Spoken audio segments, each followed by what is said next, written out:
With over 200 cards in Distorted Reflections, it's tough to even know where to begin.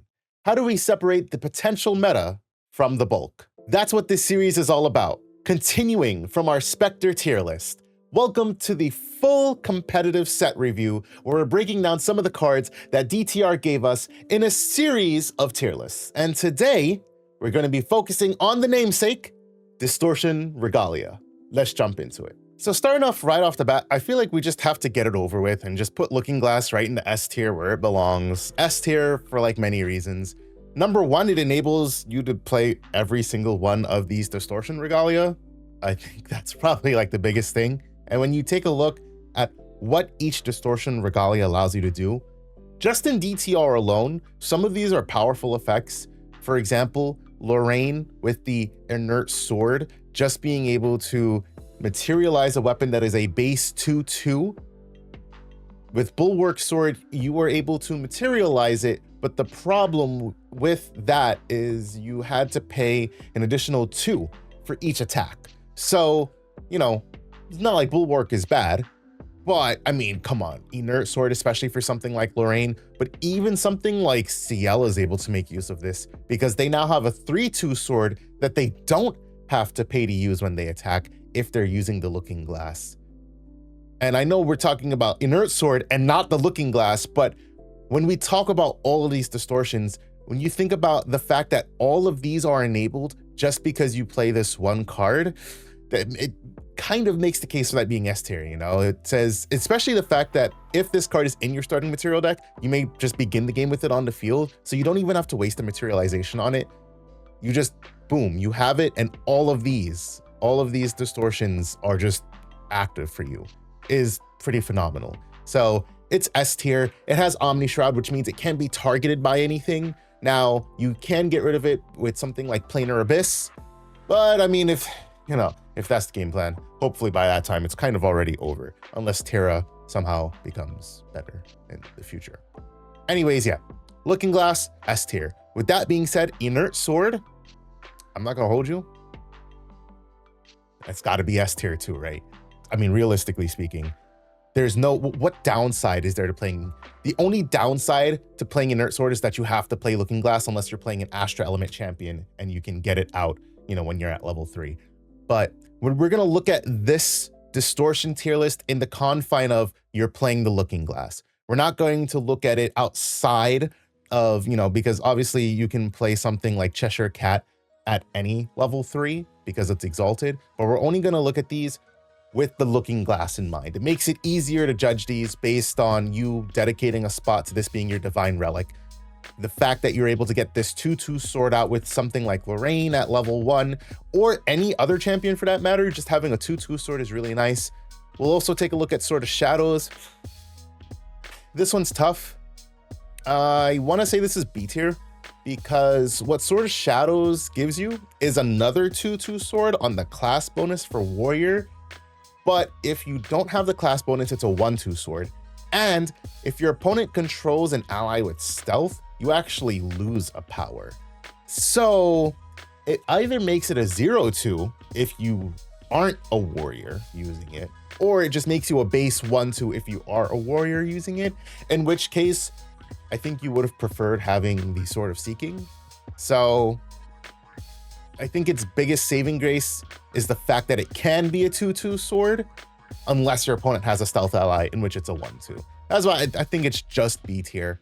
I wouldn't play Looking Glass just so I could play Sword of Shadows. If I'm playing Looking Glass with Lorraine, I want the Inert Sword. And I would think it's the same thing for CL. Now, next up, we've got the Bauble of Scarcity. And now, Bauble of Scarcity is the opposite of Bauble of Abundance, in which you have each player discard a card. I'll be honest, I don't know exactly where to put this. I want to say that this is like high B, low A tier. I think this is really good depending on the strat. I had this used like very early in DTR format.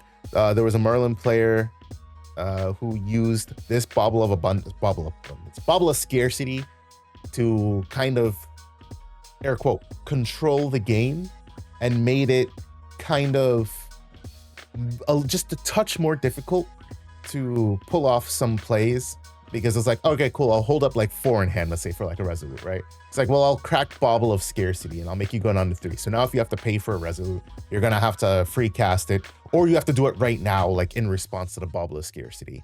So I like that a lot. And I guess in talking about the Bauble of Scarcity, let me just also put Cheshire Cat in A tier, because Cheshire Cat is insane and it makes a card like Bauble of Scarcity better. So Cheshire Cat is an ally. It is norm exalted. Exalted meaning that you can play this ally when you're at any advanced element level. It has Spell Shroud and Stealth, which means it is not easy to deal with. You can't just ping damage it off the field. You need to be able to either cleave it or have a True Sight unit.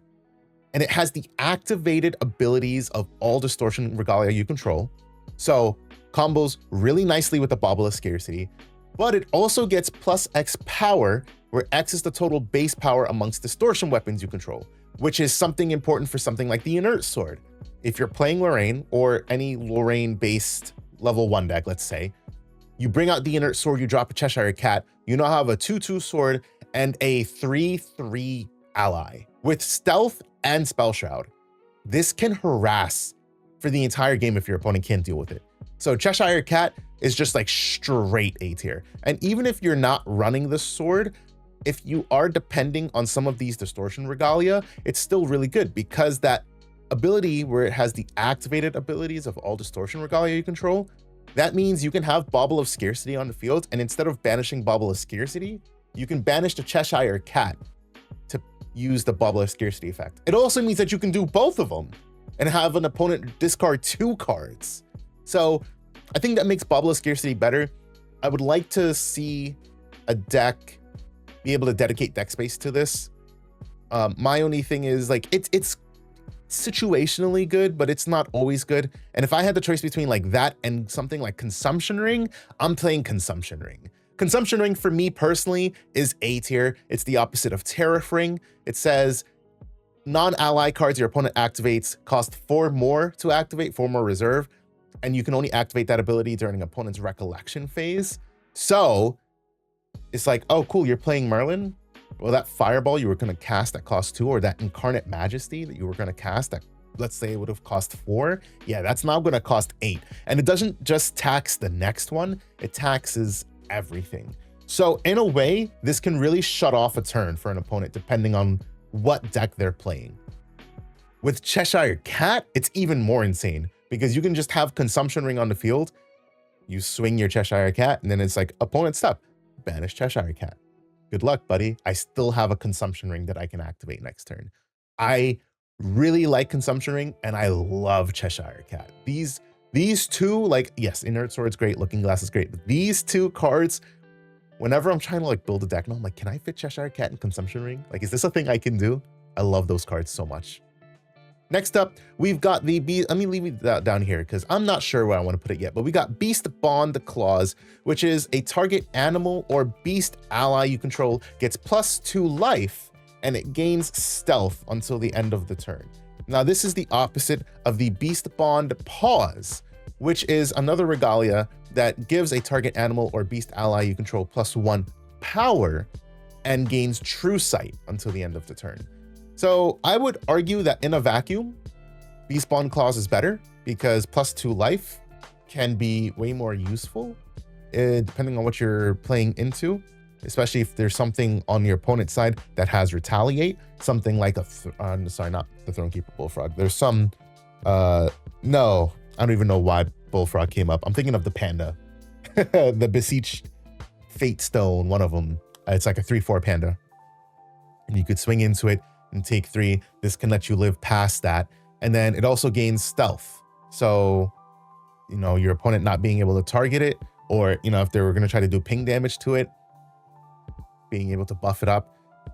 But would you play the Looking Glass to play this? I don't know. Not really. I know I said it better than Beastbond Pause, but I wouldn't really dedicate a deck space to playing this, especially like thinking about the beast decks that we have in the game currently, which was really just like Sylvie with slimes. Would I ever want this for slimes? Not really. That means I have to dedicate both Looking Glass and Beastbond Clause. Yeah, not really. So my opinion, that's D tier. It's just okay. It's all right. Next up, Chamber of Reflections. So this is a card that comes in hindered, meaning it comes in rested. Then you can rest it, sacrifice it, search your deck for a non-advanced element, non-distortion domain card with a reserve cost of 3 or less, and put it on your field, then shuffle your deck. What this allows you to do is use something like Gloamspire Mantle, or literally insert any domain here. Gloamspire is the first one that comes to mind because it's the one I've seen the most recently. You essentially can get away with playing Gloamspire in a non-fire deck because Chamber of Reflections says put, not activate or materialize. Well, obviously it wouldn't be materialized because it's not a material deck card, but because it says put, you don't have to meet the requirements for that card. So you can end up playing like 1 to 2 copies of Gloamspire with 2 to 3 copies of Chamber of Reflection, which would be the same thing as playing like 4 copies of the domain. But instead of like, oh, like I have to like pay to activate this card or whatever, you can just do Chamber of Reflections and get around the I don't run a fire element champion thing or whatever other shenanigans you can do. So I've seen players use that.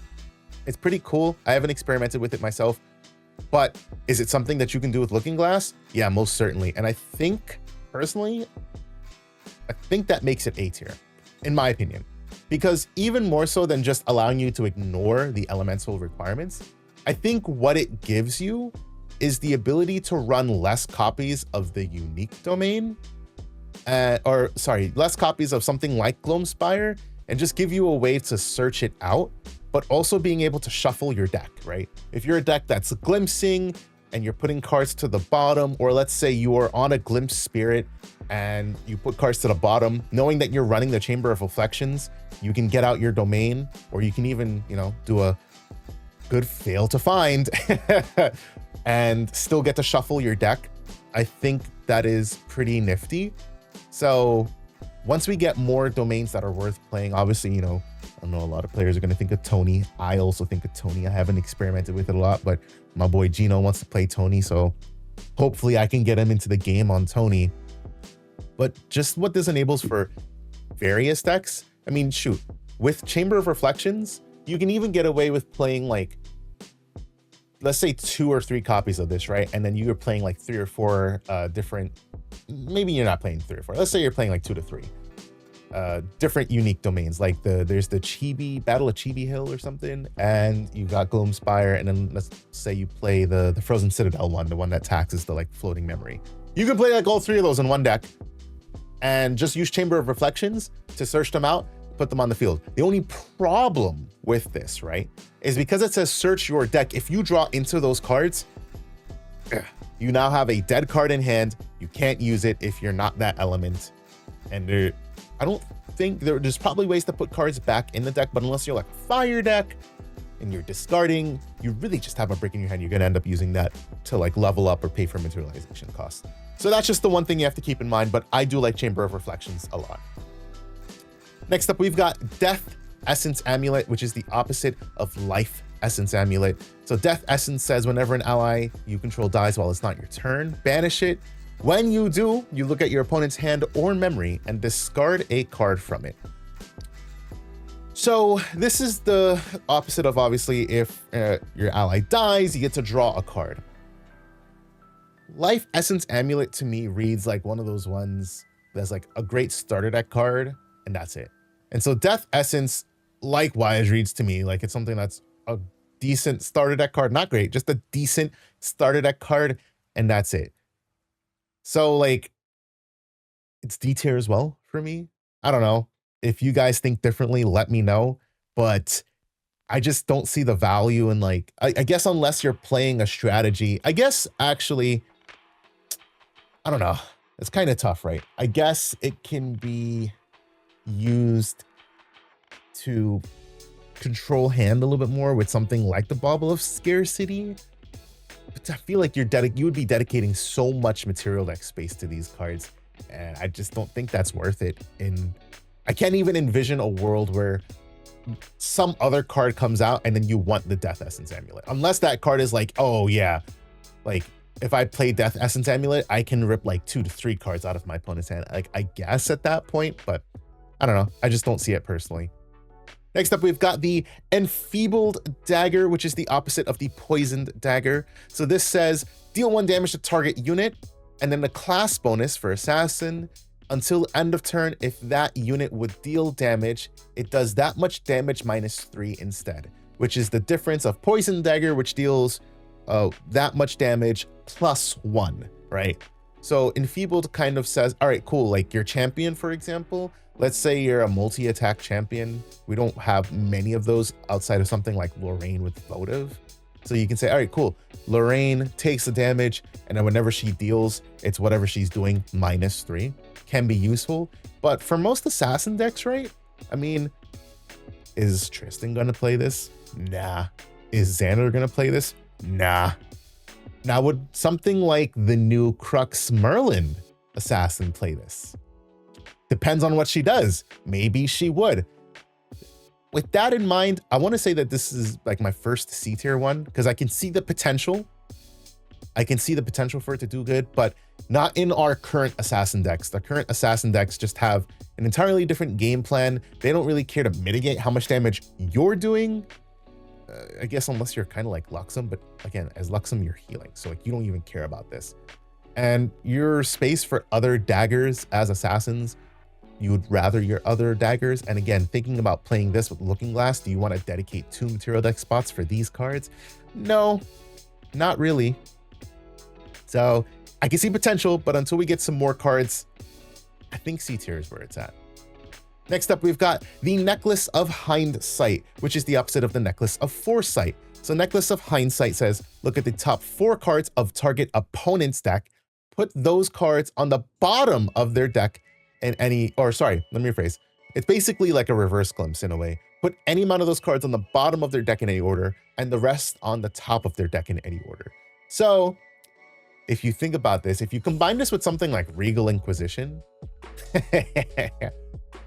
being able to really sculpt what your opponent is drawing into, you could really screw them up. Obviously, this is the opposite of Necklace of Foresight, like I said, which is a banish to glimpse 4. I don't know if there is a deck right now that would really benefit from playing this card. Right now. But I think there is, I think this is another C tier because I think there is a world in which you can really do some cool things with this, especially combining this Necklace of Hindsight with the Cheshire Cat, because then you can just have Hindsight sit, you banish the Cheshire Cat, and then do your thing, right? So you're doing your ping damage, then you get to a point with it where you're like, all right, cool, let's say I'm gonna like Regal you. It's like, I'll just banish the Cheshire Cat, I'm gonna look at your top 4, I want you to have this, I don't want you to have this, all right, we're gonna do this, and then I Regal you, and then I'm gonna sculpt whatever else in your hand. I think it has legs on that, but until we get like a little bit more, until we see some other sort of distortions or more reasons that you would want to play a card like this, maybe something that aids in this sort of strategy of looking at your opponent's deck or hand and memory to do things, maybe a water strat, you know what I mean? I think that would be better, but I think it's C tier, personally. Next up, we've got Ranger Strides. This is straight A tier. On enter, draw a card. Cool. It does cost 1 to materialize. They don't care. It's like a drawn blade, right? It's like a let's call it the distortion drawn blade, but for rangers, because you banish it, target ranger unit gains ranged 4 until the end of turn, which means as long as that unit is distant, its attacks get +4. You guys will have already, most of you, I should say, have already seen the deck running around with Ranger Strides, Mad Hatter, and even Cheshire Cat, because it means that you can banish Cheshire Cat and then banish Ranger Strides and give a unit ranged 4 twice, or ranged 8, meaning that their attacks do 8 more damage, which is pretty insane. I think this card allows for a lot. I like the idea of that Mad Hatter deck. I think it's actually pretty cute. The funniest thing is like, oh, I have to banish a card at random. I could potentially banish this Ranger Strides. By the time you're doing a Mad Hatter, let's assume you've pulled 3 cards out of your material deck. you have a 1 in 9 chance of banishing Ranger Strides. Let's play the game. Like, no, we're not playing GA, we're playing a gambling game. We're gonna see if we banish these Ranger Strides, because if we don't, I'm getting this card out. I like Ranger Strides a lot. It's super powerful, man. Ranged 4, and then because it's a distortion with Cheshire Cat, being able to stack that, and the fact that whatever you pay, you get to just draw a card for replacing it, or if you have floating, getting that card draw, just like the Ranger Boots that Diana has, is really good. And you know, let's say in a bubble, right? Ranger Boots is air quote worse. Not worse, it's still good. Same thing on enter, draw a card, cost 1 to materialize, but it enters hindered to Ranger Strides not entering hindered. Obviously, Ranger Boots makes you distant, so maybe you don't want to, not maybe, you don't want to give Diana the ability to just become distant whenever. Personally, I think that would be fine, but you know, that could also lead to some potentially very fast kill lines, which maybe it might not be good for the game. I don't know. I don't play Diana like that. You know, there's a reason I'm not a game developer, but I mean, I would have probably preferred, just in my little time playing it, I would have probably preferred if Ranger Boots didn't come in hindered. In the same vein, maybe Ranger Strides should have come in hindered, right? It just kind of seems like Ranger Strides are better. They're, you know, they're both decent. This one obviously is better. I like Ranger Strides a lot. Next up, we've got our last distortion regalia. This one is the Tome of Ignorance, which is the opposite of the Tome of Knowledge. Tome of Knowledge says champions you control gain a level. Tome of Ignorance says the opposite. Champions you don't control get -1 level. And then you banish it to draw a card. This could be good. Obviously, it's a class bonus, right? So you are limited to the decks that you can play this in. But right now, we don't necessarily have a lot of strategies that focus on your opponent gaining levels. Obviously, Rye was a big one, but this doesn't like scale. This doesn't say like -1. I think personally, if this had said -1 level for each distortion regalia, or yeah, distortion object even you control, that would have made that like A tier for me. I think without that, because it's just a static -1 level, you don't get a draw for materializing it. So you pay 1 to give something -1 level. How useful is that really? Even for something like Merlin, you know, they're gaining a level counter every turn, or Rye gaining level anytime he puts arcane cards in banishment. Like, D tier. It just doesn't do enough. It doesn't do anything. I like it, but not enough to dedicate, again, space for Looking Glass and for Tome of Ignorance. And I would rather just play Tome of Knowledge. Then the last card we have is one of my favorite cards of the set, Reckoning's Wake. I say I like it, but realistically, you know, I think this is like a bottom of B tier card. And I think, yeah, I think that's like where I'm comfortable with it, right? It doesn't let you glimpse. If the card lets you glimpse, oh my goodness, I would love it so much more. But obviously, glimpsing is really good, right? Fast action glimpsing to this scale would be crazy. So it's good that it doesn't have it. Where this is good, and obviously this is let's say it's the opposite, air quote, of Idle Thoughts. Idle Thoughts is just look at top 4, rearrange in any order, and it's floating memory. This is look at top 3 plus X, where X is the amount of distortion objects you control, and then put them back on top of deck in any order with floating memory. The big difference here is 2 things. Number 1, this is 3 plus X, so it scales. I have looked at, I believe, a total of like 7 cards at one point, and it's fast action. I like using this because it's fast action. Being able to sculpt my hand, or air quote, let's say, air quote, sculpt my hand for the next couple turns off of this is what I value it as. But you really don't care to see this more than like twice a game. So I've been on like 2, maybe 3 copies recently, but it's also generally the first card I cut whenever I'm like, I need to make space for something. So this is where we're at for the tier list. If you guys agree, let me know. This is, again, my personal opinion. This is where I value things at. So that's it for today's tier list. Thank you guys for watching. If you liked it, please do drop a like, comment letting me know what you thought about the tier list. Are there anything that you agreed or disagreed with? Do you think maybe Ranger Strides isn't as good as I'm gassing it up to be?